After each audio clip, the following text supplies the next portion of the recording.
સોનગઢમાં 3 લાખના ગાંજા કેસનો વોન્ટેડ આરોપી એસઓજી દ્વારા ઝડપાયો। સોનગઢ પોલીસ સ્ટેશનમાં નોંધાયેલા એનડીપીએસ કેસમાં ગાંજાનો જથ્થો પૂરો પાડનાર વોન્ટેડ આરોપીને તાપી એસઓજીની ટીમે ઝડપી લીધો છે।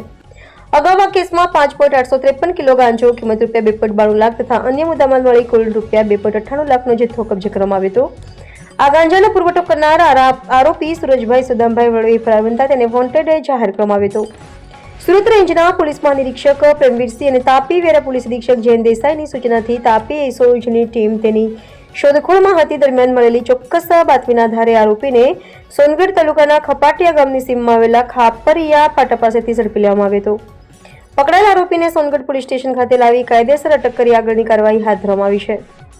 પકડાયેલ આરોપી સુરજભાઈ સદામભાઈ વળવી રહે વારસા ગામ તાલુકો સાકરી જિલ્લો ધુલિયા નશાના કારોબાર સામે તાપી પોલીસની કાર્યવાહી નોંધપાત્ર માનવામાં આવી રહી છે। રિપોર્ટર હાર્દિક જોશી, સોનગઢ।